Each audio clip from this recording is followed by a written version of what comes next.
Hello, I'm Sasha, and I'm a licensed therapist. I serve the communities of Alabama and Georgia. I have been working in this field about 7 years, and I truly want to break the stigma around mental health in all of our communities. This is going to be an amazing platform. I come with experience with a master's degree in mental health counseling. And I just wanted to allow a platform where guests could come on, people from all communities, to talk about their stories and their challenges that they have faced with mental illnesses in their communities, their lives, and their homes. We have to break stigma around mental health, and I look forward to sharing my amazing guests with you in the world. All right, we're back, guys, on Sasha the Raw Therapist, and we have this beautiful and talented young lady, Miss Atlantis, in the building. And I just love your name. I just think it's so beautiful, you guys. Tell us a little bit about some of the amazing things that you are doing or have done. So right now I'm actually a host. I do like media coverage, like red carpet interviews and stuff. I do some acting, Wow. project management, writing, a little bit of everything. That's awesome. That is really, really awesome. And, I know that, you say you came from the Midwest. What exactly did you, I mean, where did you grow up at? Okay, so I grew up like Marion, Illinois, cows, chickens. Literally, like whenever you wake up in the morning, you hear the roosters. Oh, Like, wow. yeah, it looks like kind of out in Georgia country, but that's all you see. Like you don't see city and lights and ATM now. Oh, wow. Yeah, it's Wow. country. So did you have like the cowboy hat and the cowgirl actually hat and all that going? They definitely like that's literally how they still dress. Oh, Like wow. like all the girls. We have this little thing called little heron vests. They're little what are they? The Daisy Dukes and cowgirl boots and the hats and the whole 9 yards. Oh, I'm wow. like, oh yeah, Wow. I love it. I love it. That's my whole vibe, honey. That is my yes, whole vibe. country girl. So, but coming from the country, that means that you have actually gone through the trenches, because people think, oh, the city is all rough, but being in the country, dealing with the cows rolling in the mud and pigs and all that, that's tough too. Shoot. You fighting with real animals, not these animals in these streets. They're shooting and killing each other. You're actually out there rolling around with the cows and stuff. It wasn't tough to shift from there to now being in Atlanta. It was at first because it was like I came down here when I was 9. My mom, she was a single mom, so it was like very sheltering, very like we were really sheltered. So dealing with this life was like all these different people, and we don't know these people, and like different, just it's completely different. It's really slow there. So here it's like so fast paced. So that shift was like for a few years it was like stay in the house. Yeah, Literally. absolutely. So Absolutely. yeah. So tell me what has been the biggest challenge for you, just the transitioning and now being here. And I know it had to mentally affect you in a big way, actually. Yeah. What were some of the challenges that you've had? So I lost my dad when I was 6. Wow. So that was already like, because my parents, like, married, regular family, the whole little cute white picket fence, kind of like, the regular little thing. That my dad died when I was 6. So that was already really, because it went from, okay, I'm like, I had my brothers and then I had my cousin from being the only girl, little princess. Mm-hmm. Like, okay, survival mode. Yeah. You're the oldest. You got to survive. Whatever you do, you think about these other kids. Absolutely. Like, you don't just think about yourself. You got everybody. So that already put me in survival mode. And then coming here was like, okay, now I really gotta. Okay, we gotta get up. Gotta go to school. Get up, get up, get up. I'm not gonna wake you up no more if you don't get up when I tell you. Yeah. Call my brother. So. So then so you leave from being the oldest now, lost your dad, you move out to Atlanta, you're growing up, and you decide to kind of shift over to kind of being independent on your own. How did you feel having to separate yourself from your family? Go on, not giving up on them, but living your life, but still having this role as I got to look out for my little brothers and my cousin. So whenever I was 18, okay, so let me take it back. So whenever I was 16, I was sexually assaulted. It was my Oh. birthday, and it was like, oh, you wanna drink, and being naive, yeah, let's drink, whatever. So someone who I thought was one of my friends took advantage of me. So that had me in a really like kind of depressive kind of mode for like a few years.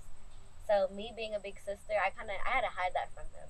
I Mm. couldn't tell them anything. So when I turned 18, 4 days after, I gotta go because I couldn't handle being being a role model and still dealing with my own like depression, and I just didn't have the capacity. So I was like, I just literally just left. Like I have to go. Wow. Like whenever I left, I don't tell you until I've already booked the ticket. I went back to Illinois, and then I had to like try to kind of see how life was because I moved down here when I was 9. So that's literally two different lifestyles. So I kind of wanted to humble myself. Yes, yes. I first gotta say I'm so sorry that happened to you. But I'm sitting here and I'm listening, and you said a close friend did that to you. Yes. Mentally, that had to be horrible, like trauma for you.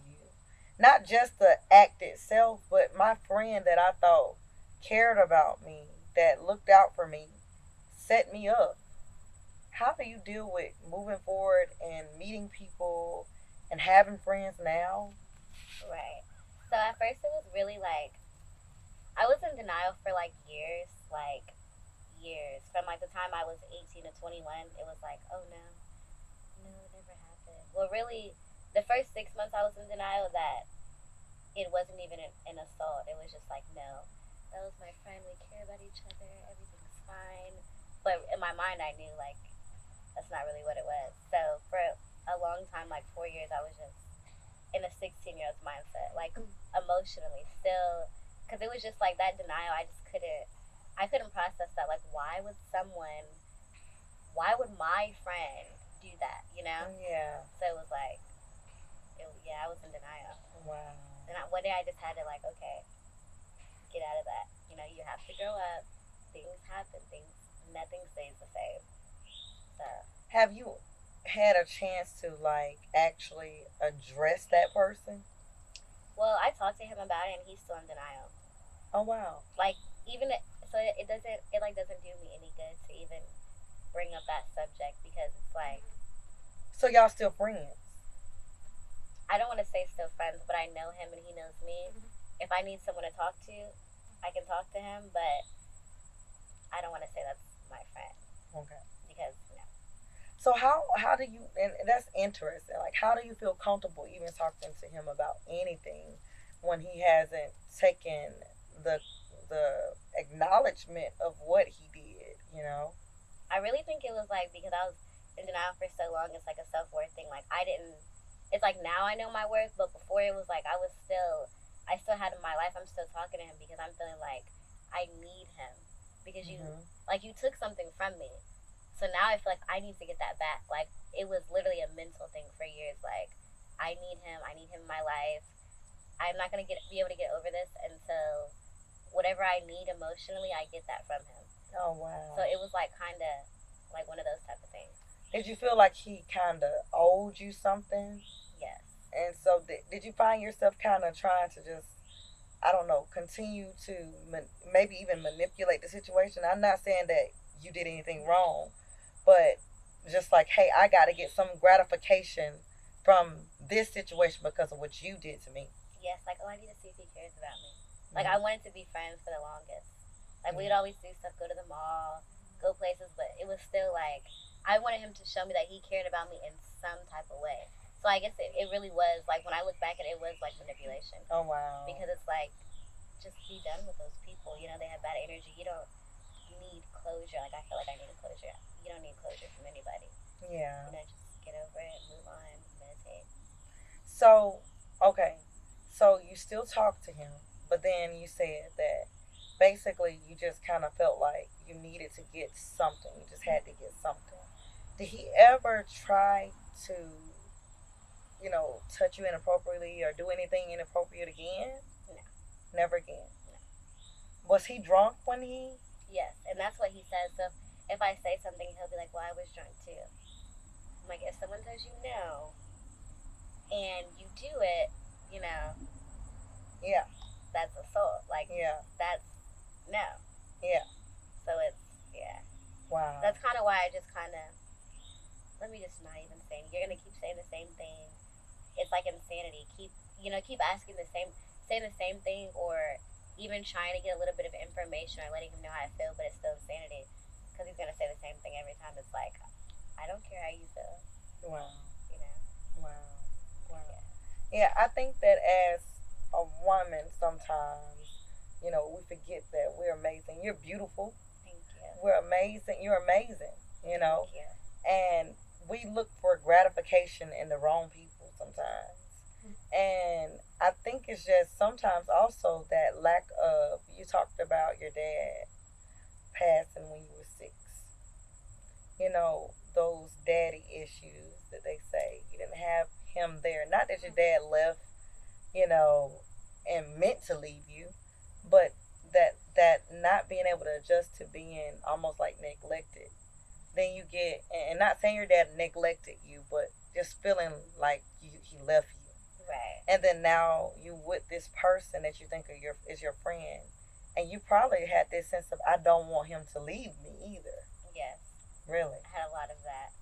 Mm-hmm. It was like, it was horrible. Like, it wouldn't, when I look back at it, like 16 and 21, those years were so naive, so just like, I need someone, I need this, and now I'm just curious now. You and doing the acting and everything, how do you push this stuff out of your mind? Have you ever had like a scene where you had to be, let's say maybe a romantic scene, or someone is being romantic with you, or whatever sexual type scenes in a movie, and then you've gone through this? Does it bring up flashbacks when you have to? well, it does sometimes, but the acting is also it's like a release. It's like, I'm not that person. Yes. Like, literally, when I'm acting, it's like, this is how I'm expressing myself. I just have multiple personalities, and that's how I look at it. Like, it's just another personality. It's not gonna matter after this is over. You know. Absolutely. Absolutely. So it's like an outlet for you. Yes. Outlet for you. Okay. Okay. So now, what would you say today has been the last thing that you have experienced that has been the biggest challenge for you? So my little brother last year, he passed away, and that was like, whew, like that was horrible because he was murdered. He was Wow. 2 weeks before he turned 21. So my family, we packed up and left for a few months, and then it was just like, that was probably my biggest challenge I've ever had to go through. Because you go from having somebody your entire life, literally, to it's like you don't even have your best friend anymore. Wow. So it's like, yeah. And so he moved out here. So your whole family moved to Atlanta. Yes. So my mom and her 4 kids. Okay. Yeah. Okay. And where does your mom live now? Houston. So who supports you while you're going through this, losing your brother? Because I know it's still very fresh. Who? It is. It's like, ooh. Yeah. Yeah. Who supports you? Well, I have an aunt. She she lives down the street from me. But other than that, here, had to put them big girl britches on. Yeah. And I'm here. But sometimes you have to let it, deal with it, and sometimes I know with grief, that's what a lot of people struggle with, is not really facing it. We try to stop thinking about it or try to do something else, but it's still, with grief, it's going to always come up because there's pictures of your brother. There is memories that's going to come up of your brother, or a song that maybe you and him used to listen to that might come up. And I tell people, face it, face the beautiful things about that person, opposed to trying to shut yourself out from it. Right. Because until you let it fully come within your spirit so you can deal with it, it's not dealt with. And then you'll find yourself in situations where you're constantly almost struggling, because it's going right back to thinking about your brother, or going right back to thinking about your dad, or going right back to thinking about the situation where you were sexually assaulted. But think about, now you got 3 scenarios at this point in your life that you've gone through, and it is very challenging. Have you really, honestly, I'm gonna ask you honestly, have you really dealt with it? I haven't really dealt with it. Hmm. I'm just now like within the last couple of weeks starting to actually okay pause, think about it. What's going on? Where do the problems start? Where do you need to fix it? What do you need to just stop? Old habits and I'm Wow. like yeah. And you say your brother was murdered. Do you guys know who? You know anything of like who did it or anything? What happened? So we don't really we went to a couple of psychics and they told us, but we don't really know exactly who did it. We know there was a few people and one of them has been arrested. The person who set it up has been arrested, but we don't know exactly like who actually pulled the trigger. Wow. Wow. So, and no details really as to why. I think they were just jealous Wow. because he was very chill, simple. He went to Chattahoochee Tech. He was a Leo, you know, Wow. really just Laid back. yeah. I'm like there was yeah. He wasn't one of those type of the tough guys. And I want to fight everybody. No, it wasn't even that. It's like he's more of a dude. Do you really want to do this? Yeah. Like one of those type. And they just A good person, sounds like. Oh yeah. my god, I'm so sorry. Thank I'm so you. sorry. And Thank you. yeah, but you were standing strong. You're gonna get through it. Thank But you you. do have to deal with it. You Yes. can't keep putting it on the back burner. You Yes. definitely can't do that. Now, how is your mom doing with it? My mom, she has her days. Sometimes she can't get out of bed. Some days she's just sending me quotes and little spiritual videos. But for the most part, she's trying. Just literally day by day. Day by day. Right. What is the thing that comes up when you think about your brother the most? You know. Um, my brother always used to tell me, we used to have talks about death all the time. And I would, Wow. yes, it's great. Like, you would have loved him. The type of person, because he was so young. Hmm. But I would tell him, like, he was like, I'm a spirit.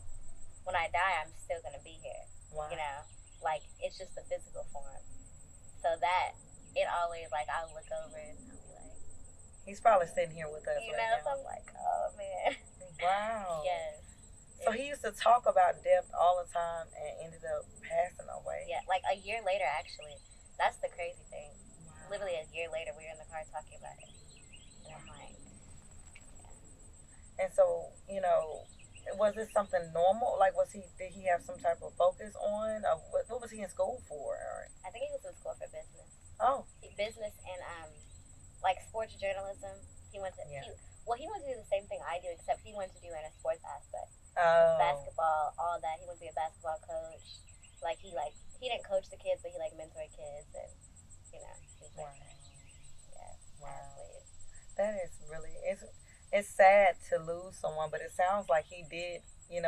Just listening to you, he sounded like he impacted the community by just talking to you guys. He prepared you Definitely. and didn't even know he was preparing you. Yes. And he's 20 years old. Yes.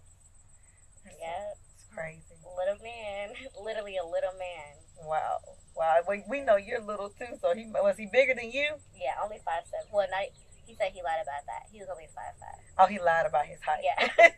Yeah, I literally thought until like a month before he died, I thought he was 5'7", and I'm like, wow.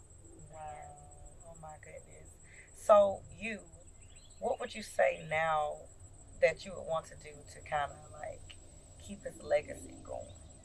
So I want to do a recreational center / mentoring program as well. And have have people come and do motivational speeches for the boys and just something to keep the athletic legacy alive. Yes. Because basketball was life. Oh Ball wow. was life. Yeah. Wow. I'm like, oh yeah. I love that.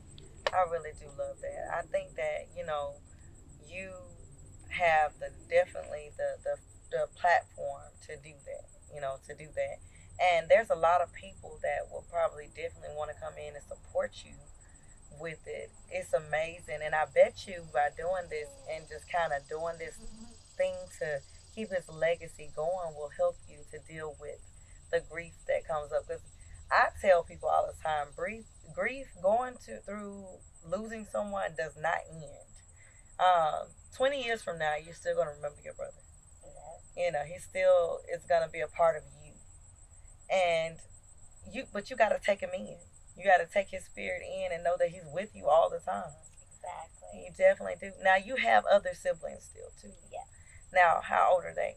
So I have a sister. She's 19. Well, my mom has kids, and then my dad has kids. So my mom's side, my sister's 19, 18-year-old brother, almost 18, and a 13-year-old brother. And then my dad has three other kids, 29, 26, and I think 30. Oh, wow. Yeah. Okay. But the ones you grew up with your mom? Yes. Wow. Wow. So tell me of a time when you were on the set and you found the role that they gave you to be challenging for you. You just was like, I don't think this is something that I can do. I kind of just, all right, act like it's another personality. I literally have to, because I grew up watching soap operas. Mm-hmm. And you know, they have multiple personalities. Yes, absolutely. So I tell myself, like, okay, this is not you, but this is another personality, okay? Do it. Just do it. When they have their most, you know, their little outbursts and whatever, they can't think about it. They just do it. Mm-hmm. So if I don't like a role, just do it. Absolutely, absolutely. So you basically feel like you can do any of them. Oh yeah, I'm like, whenever, you know, they might say what fits you. No. If I'm an actress, I'm an actress. Exactly. You know? I love that. If I'm an actress, I'm an actress. Exactly. It's not you anyway. It's the role. Absolutely. Yes. So I want you to tell everybody where they can find out more about you and what you're doing. Where do they need to go and check you out at? Okay, guys, you can follow me on Instagram, miss.atlantis, Ayoka. That's AHYOKA on Instagram. Absolutely, absolutely. And do you have any upcoming films that you're going to be in that you want to shout out or anything like that? Or is this going to be a surprise? Yes. Moving style. I know that's right. Yeah. I know that's right. So I just think that keep pushing. We're definitely going to follow up with you. I love what you're doing and the fact that you're able to have a smile on your face despite all of the challenges that you're going through right now. But you are standing strong. You will be amazing. You are already amazing. You guys, make sure you go and follow her. Check her out. She has some dope stuff going on. And we look forward to seeing you guys soon. Thank you for tuning in to the Raw Therapist Show.